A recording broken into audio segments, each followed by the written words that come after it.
Everyone has tales about the strange and bizarre.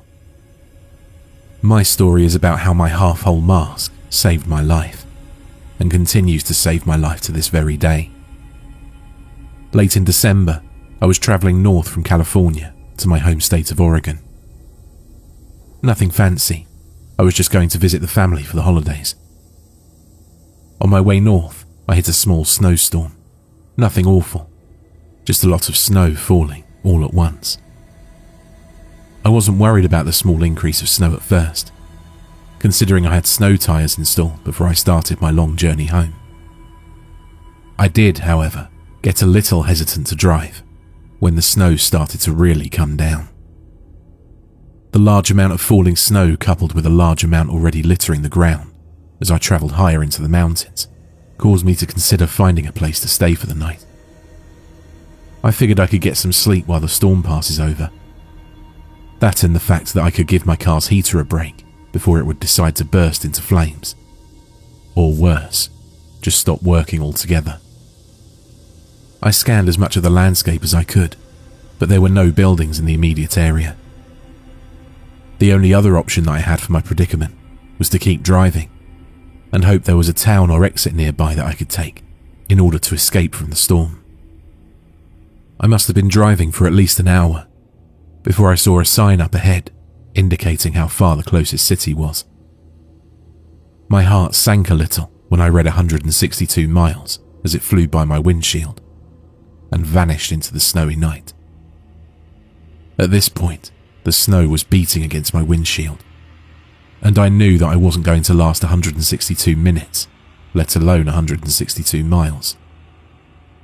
The clock on my radio read 1:21 a.m, and I decided that the next turn-off I saw, I would take, and hope that I could find a neighbourhood that will produce some results on my current endeavour.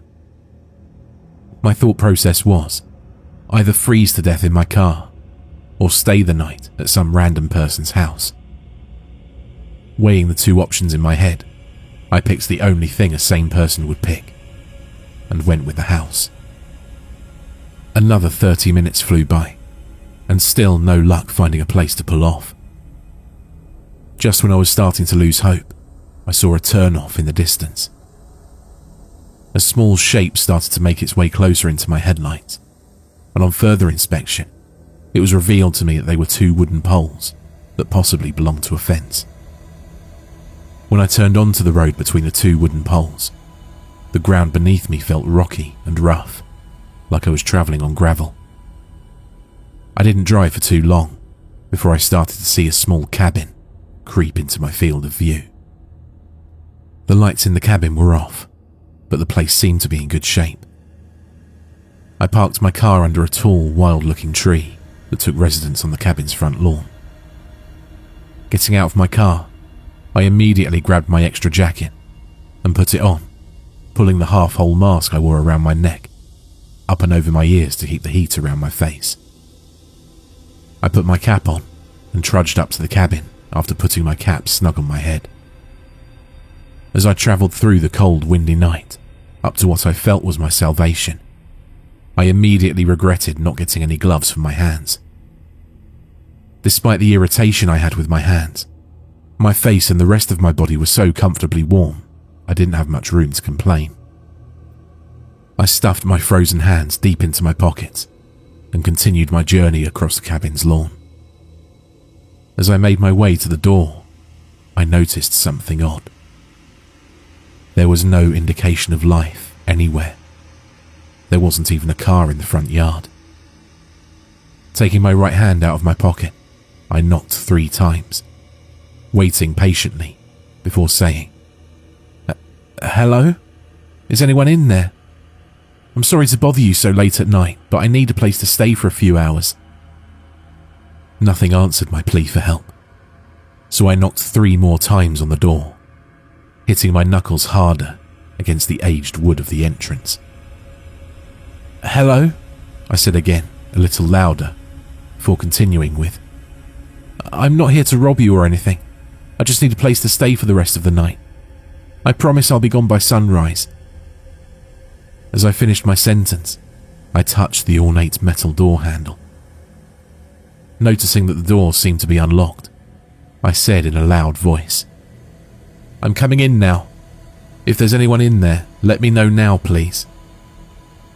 I pressed the metal lever down, finding it a bit odd that the door was unlocked, and opened the door with little resistance on the other end, closing it behind me with about the same resistance, despite the fact the door looked really old. Looking around the area, I noticed the cabin had 5 rooms. The living room, which was the biggest room, a small kitchen, an even smaller washroom, and what I assumed were 2 small bedrooms in the back. No lights were on inside the cosy cabin, making it almost pitch black if my eyes weren't already adjusted to the darkness from outside. I decided the best thing to do would be to search for a light switch, so I took out my phone and turned on my flashlight app to scan the walls. My scan produced no results, however, and at the risk of losing precious battery power on my phone, I decided the best option would be to turn off the light and put my phone on airplane mode.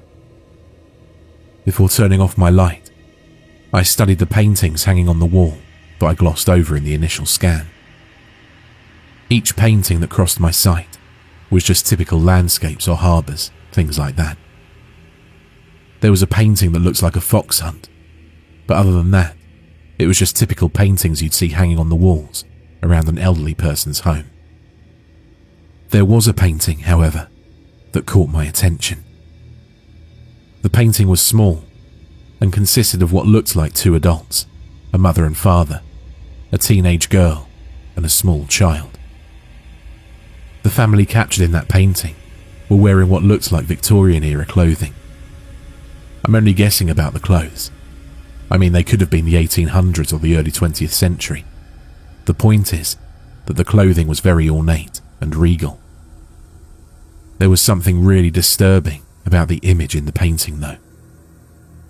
The faces of each member in the family looked like they were smoothed over with clay. It's kind of hard to describe it, but the 3 family members looked like they had no facial features. By that, I mean instead of the normal facial features you and I have, the 3 people in the painting had grooves of smooth flesh, where normally you have an eye, nose, or mouth. The only person in the painting that didn't possess a blank face was the teenage girl, who had normal facial features for a teenage girl. In fact, she was beautiful. I pulled myself away from the painting to take a glance at my phone for the time. It said it was past 2 in the morning, so I decided to go to the back room and check to see if it was occupied. To my relief, the room was vacant, besides a medium-sized bed, ornate dresser, and nightstand. The walls were blank, besides more sappy paintings to give it a little more atmosphere. Although there was no indication of a heating system, besides a chimney, the rooms were bearable enough, but I figured I could just bundle up in my clothes under the covers in order to stay warm. I was only going to be there for a few hours anyway, so there wasn't much point in starting a fire. Plus, the people who owned the cabin wouldn't be back tonight, considering how late it was. I hopped into the worn-out bed facing the open door, next to another door I assumed was a closet, and pulled my half-whole mask completely up and over my face to make sure my head would stay nice and warm the rest of my stay. Pulling the fabric of my mask down slightly, I set the alarm on my phone for 4:30 a.m. and put it back down onto the nightstand. I covered my face again and bundled up tightly with the sheets, closing my eyes and letting dreamland take me away, until I woke up after what felt like minutes later to the sound of scratching. My body froze as I heard the noise over and over again, softly coming from the closed door. I tried to relax myself by thinking that all the noise that I heard was just a rat or some other animal that was spending the night in the closet while the cabin's owners were away. Quietly, I shifted onto my back, pulling my mask down slightly so a little slit appeared, giving me a small window to look at what was out there. I laid on the bed stiff as a board, with my cap and mask covering my face in such a way that it acted like a visor. Thankfully, my eyes were still adjusted to the dark, which gave me a small amount of reassurance as I continued looking in the direction the scratching noise was coming from. The scratching continued louder and longer for what seemed like minutes, until just like that, it stopped. Silence filled the room again, but it wasn't a safe kind of silence. The deafening silence in the room was a foreboding, ominous sort of silence. The kind of thing that happens in a movie just before something jumps out at you. Just when I began to calm myself down, the doorknob to the closet began to jiggle and turn very slowly. My heart was racing out of my chest as I saw and heard that knob turn. And every inch of my body wanted to bolt out of that bed and out of the cabin before whatever was on the other side of that door got out after me. My eyes widened as the door to the closet opened slightly, and I saw what looked like a dried head attached to an elongated neck pop out of the opening, followed by a skeletal body. The thing that was emerging from the closet crawled on all fours out of the doorway and slowly made its way to the bed I was sleeping in. I'd never been more frightened in my whole life as the thing stood up, almost touching the roof of the cabin, and looked down in my direction. The creature stood there studying me as I peeked through the thin slit in my mask. Pure terror swirling around in my mind as I glanced up at the body of the creature. I noticed it had no eyes in its eye sockets, which led me to believe that it couldn't see me, even though I could see it. Just when the idea of it not being able to see me started to give me a little comfort, the creature began to speak.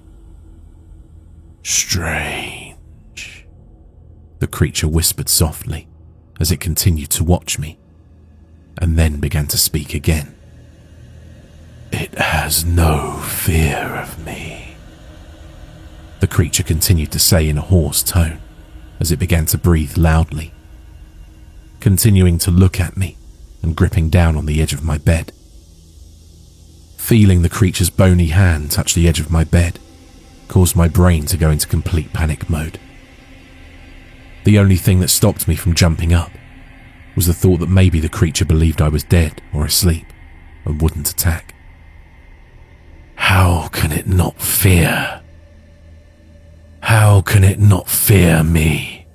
the thing said through clenched teeth, before loudly gasping and suddenly pulling back with its mouth open in an expression that seemed like fear. "It has no face," the thing whispered to itself as it continued to back away.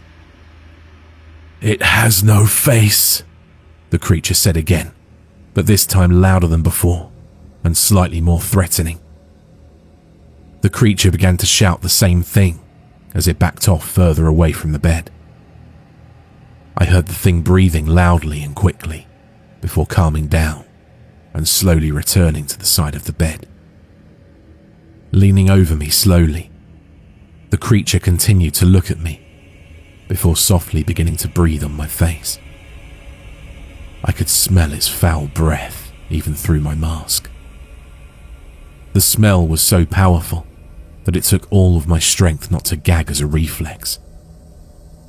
In my mind, I made the choice to keep motionless and not do or say anything that could compromise whatever illusion I was giving the thing that was currently studying me. The creature breathed on me again, softly. The stench I smelled from its breath could only be described as pure death, which only strengthened my resolve to stay perfectly still. "Strange," the thing whispered at me again, leaning in close to me to the point where I could see and smell its decaying flesh. The creature slowly reached for me, its hand slowly moving towards my face. With every inch that decaying hand moved, I couldn't help but feel my situation becoming more and more dire. I thought that this was it for me. The creature would kill me tonight, or take me away and torture me and then kill me, and no one would know what happened to me. No one would find my body out here, and no one would know my story. I could feel tears start to swell up in my eyes as I thought of everyone I ever loved being yanked away from me in this one moment. No face, no face, no face. The creature softly chanted as its hands crept ever closer to my face. I could hear the anguish in the creature's voice as it continued chanting over and over as it reached for me. As the creature's long, bony hand crept only centimeters away from my face, I braced myself for the worst, making the last thoughts I would ever have about the people I loved.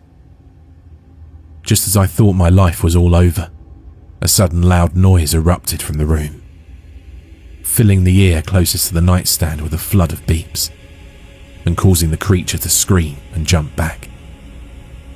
As the noise continued, the creature threw itself back against the wall, shrieking uncontrollably in terror as it stumbled back towards the closet. I was dumbstruck for a second before the thought came to me that I'd set my alarm for 4:30 in the morning, which must have been the source of the noise. I jumped out of the bed, grabbing my phone and pointing the lit-up screen at the monster as the alarm continued to ring loudly. The loud ringing caused the monster to shriek even more in confusion and terror as it continued to retreat as I approached. Seeing my chance, I activated my phone's flashlight and put it on strobe to disorientate the monster further. The creature shrieked at the top of its lungs, "No face," as it withdrew to the safety of the closet. I continued to shine my light on the creature, and for added effect, I started playing loud music. The thing threw itself into the dark recesses of the closet, and I shoved the door back, locking it after slamming it closed. The shrieks coming from the monster started to get fainter and fainter, like it was retreating deeper into the house. I could hear the creature yell out as it got further and further away.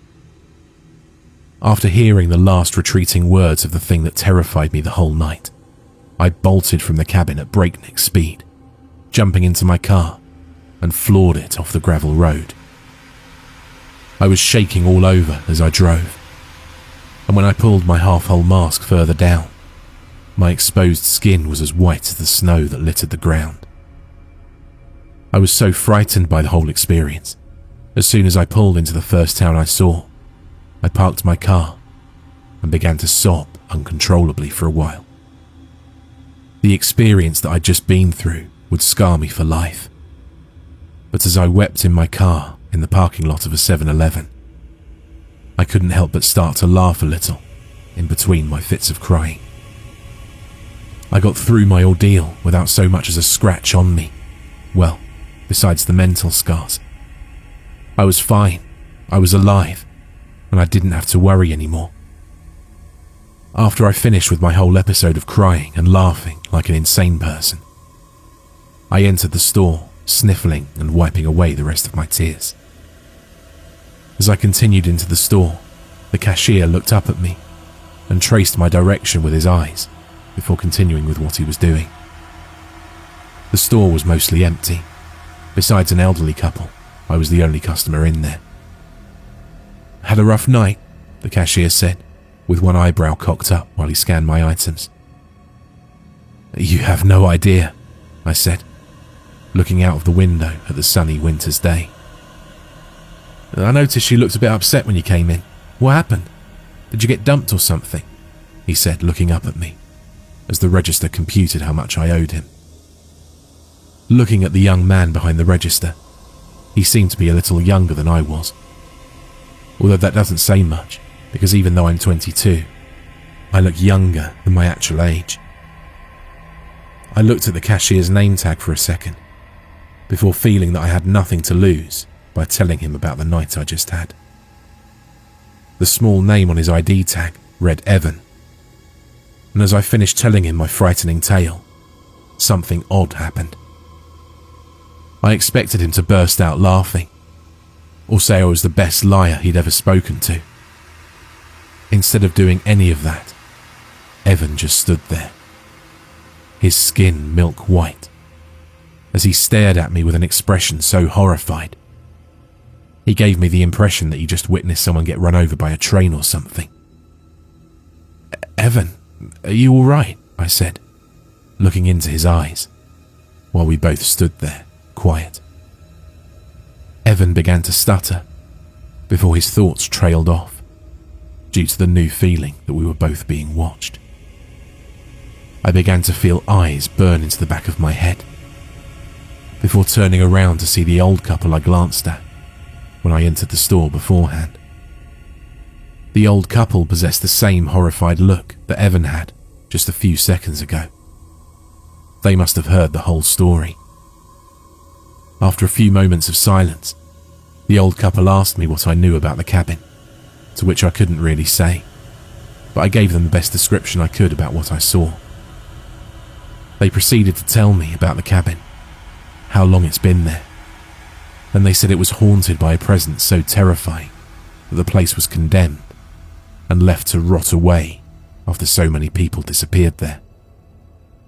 They told me that no one who ever stayed in that cabin has ever been seen alive again, if they've ever been seen at all after their visit. "One of my best friends stayed the night in that cabin," Evan said quietly as he stared off into the distance, but continued his thoughts with, "I refused to go to the cabin. I knew something bad would happen if we went. I tried so hard to convince him that the dare was stupid and not to go in, but he didn't want to be called a chicken." Evan's eyes began to water as he continued with his story. "I never saw him again after that night. I kept calling his house, but his parents still couldn't find him. We put out flyers and billboards, but we never had any luck. After a few days, we contacted the police and I told them about the cabin." Evan began to choke down tears as he clenched his fist. "They found him in the basement of that cabin, sprawled out on the floor. His eyes, nose and lips were all sliced off. It was horrible. But you want to know the worst part of it all? When the police did the autopsy, they found out he was alive during the whole thing." Evan winced as he remembered the whole gruesome sight and said, "They never found who or what did it. There was no DNA evidence to convict anyone. They didn't find anything at all." Evan clenched his fist tighter on the table, before the old man, listening to our conversation, put his hand on Evan's shoulder to reassure him it was going to be okay. As he comforted Evan, he looked at me and said, "People have been disappearing from that area for decades, maybe even centuries for all we know. But the bodies always end the same gruesome way.